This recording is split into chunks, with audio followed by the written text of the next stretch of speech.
Hello class, how are you? Hope all of you fine. So today I take your English phonics class. Those who take English book, please open book and page number 25. पिछले class में मैंने आपको ए और N का uses बताया था. If you forget, अगर आप भूल गए हो तो मैं फिर आपको बताती हूँ ए और एन का प्रयोग कहाँ किया जाता है. ए हम कॉन्सोनेंट पे करते हैं. ओके, किस पे करते हैं? कॉन्सोनेंट पे करते हैं. ओके, और एन कहाँ यूज़ करते हैं? एन हम यूज़ करते हैं वॉवल्स पे. जैसे अगर यहाँ पे बैट लिखा हुआ है, हम यहाँ पे क्या लगाएंगे? A bat. ठीक है, यहाँ पे हम क्या लगाएंगे? A bat. लेकिन वही अगर यहाँ लिखा रहेगा एप्पल, तो हम क्या लगाएंगे? An apple. क्यों लगाएंगे? क्योंकि हमें एन कहाँ यूज़ करना है? वॉवल्स के आगे यूज़ करना एन है. इसलिए हम जहाँ पे वॉवल्स होते हैं वहाँ पे हम क्या लगाते हैं? एन लगाते हैं. बट जहाँ पे कॉन्सोनेंट होते हैं वहाँ पे हम क्या लगाते हैं? ए लगाते हैं. Is that clear? अब आपको याद आ गया होगा, मैंने आपको जो पिछले क्लास में पढ़ाया था. नाउ आज हम क्या पढ़ेंगे? व्हाट इज दिस और दैट. आज हम क्या पढ़ेंगे? What is this. ओके, और व्हाट इज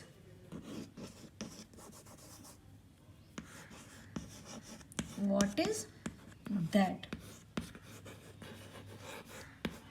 व्हाट आज क्या हम पढ़ेंगे? What is this and what is that. आज हम ये दोनों पढ़ेंगे. दिस का मतलब क्या होता है? यहाँ पे यह. क्या होता है? यह. और दैट का मतलब वह. दिस कोई भी ऑब्जेक्ट जो नज़दीक आपके पास रहता है उसको हम बोलते हैं दिस. वहाँ पे हम क्या यूज़ करते हैं? This. What is this? Suppose I asking what is this. ये क्या है? ये क्या है? ये मेरे नज़दीक है. मैंने इस पेंसिल को वहाँ रख दिया. What is that? इसका मतलब कि वो क्या है. ठीक है, वो दूर है इसलिए मैंने वहाँ पे क्या यूज़ किया? That. That is what is that. What is that? वो क्या है. ये जो पेंसिल मैंने दूर रखा, मैंने आपसे क्वेश्चन किया व्हाट, ये क्या है. मैंने एक क्वेश्चन आपसे करूँगी, जब नज़दीक में हमारे पास कोई ऑब्जेक्ट रहते हैं, व्हाट इज़ दिस, ये क्या है. जब दूर रहते हैं ऑब्जेक्ट, कोई चीज़ दूर रहेगा तो उसको हम क्या बोलते हैं? What is that. वो क्या है. ओके, सब जैसे आपके बुक्स में दिए हुए हैं. सी, दो बच्चे क्या कर रहे हैं? आपस में बात कर रहे हैं. ये लड़की क्या बोलती है? इसके साथ ये खड़ी है, इसकी फ्रेंड हो या बहन हो. इसने इसे पूछा व्हाट इज दिस. ये इसने क्वेश्चन पूछा, तो इसने क्या आंसर दिया? This is a bat. उसने क्या किया? यह एक बैट है. इसने इसका क्या आंसर दिया? यह एक बैट है. इसका क्वेश्चन था ये क्या है, क्योंकि इसके पास ये नज़दीक में है, तो उसने क्या पूछा? व्हाट इज दिस, मतलब ये क्या है. तो इस लड़के ने क्या जवाब दिया? That is a bat. ये एक क्या है? बैट है. जहाँ पे हम दिस लगाते हैं तो वहाँ पे हम क्या लगा रहे हैं? This is a. और जो आपके हाथ में सामान हो, जो आपके नज़दीक में होगा, वो ऑब्जेक्ट आपका लगता है. This is a bat. अब ये बच्चा पूछ रहा है अपनी बहन से व्हाट इज दैट, ये क्या है. That is an orange. क्योंकि ये जो ऑरेंज है ये दोनों से क्या है? दूर पे है. इसलिए यहाँ पे क्या इसने यूज़ किया? दैट का यूज़ किया. Okay, see what is that. That is an umbrella. What is that? That is an umbrella. Okay, what is this. फिर ये बच्चे अपनी मम्मी के सामने के, मम्मी के पास क्या है? चेयर है. तो उसने अपनी मम्मी से क्या पूछा? मम्मा व्हाट इज दिस, ये क्या है. ये क्या है.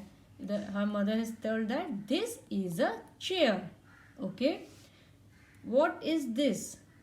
This is a book या कॉपी.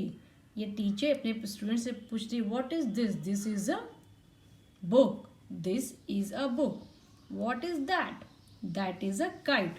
जहाँ पे आपका दिस लगे या दैट लगे, जहाँ पर भी आपका दिस दैट लगेगा, हम क्या यूज़ करते हैं? This is. ठीक है, हम कहीं पे भी यूज़ करेंगे दिस इज और दैट इज का यूज़ करते हैं. और जो भी हमारे पास ऑब्जेक्ट रहेगा बैट हुआ, अम्ब्रेला हुआ, एप्पल हुआ, वहाँ पे हम क्या लगाएंगे, बैट। जहाँ कॉन्सोनेंट होगा वहाँ पे हम ए लगाएंगे और जहाँ वॉवल्स होगा वहाँ पे हम एन लगाएंगे। जैसे यहाँ पे क्या है, ये कॉन्सोनेंट है, बी है, इसके हाथ में क्या है, बैट है, तो इसने बैट लिया और बैट के आगे, बैट बी से स्टार्ट हुआ तो बी के पहले हम क्या लगाए, बी क्या है, कॉन्सोनेंट है, तो यहाँ पे हमने क्या लगाया, ए लगाया। बट वो यही, ये ऑरेंज है, यहाँ पे हमने क्या लगाया, एन लगाया। ठीक है, ये एक ऑरेंज है, दिस इज एन ऑरेंज, क्योंकि और एन इसलिए लगा क्योंकि यहाँ पे क्या है, वॉवल है, और यहाँ पे क्या है, कॉन्सोनेंट है, इसलिए ए लगा।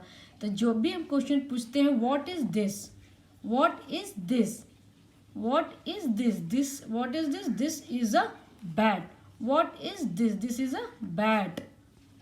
तो व्हाट इज दिस और व्हाट इज दैट, जैसे बताया कि दिस कहाँ पे प्रयोग होता है, यूज़ कहाँ पे होता है, जहाँ जो सामान, जो ऑब्जेक्ट हमारे नज़दीक होता है वहाँ पे हम दिस का प्रयोग करते हैं, और जो सामान हमसे दूर होता है वहाँ पे हम दैट का यूज़ करते हैं, प्रयोग करते हैं। लेकिन हम इस का प्रयोग दिस में भी लगाते हैं और दैट में भी लगाते हैं, लेकिन ए और एन का हम कैसे यूज़ करते हैं, प्रयोग करते हैं, जहाँ पे हमारा ऑब्जेक्ट में वॉवल होता है वहाँ पे हम एन यूज़ करते हैं, जहाँ कॉन्सोनेंट होता है वहाँ पे हम ए का प्रयोग करते हैं। ठीक है, जैसे कि इस बच्चे के पास इसके हिसाब से इसका अम्ब्रेला जो है क्या, इससे दूर है।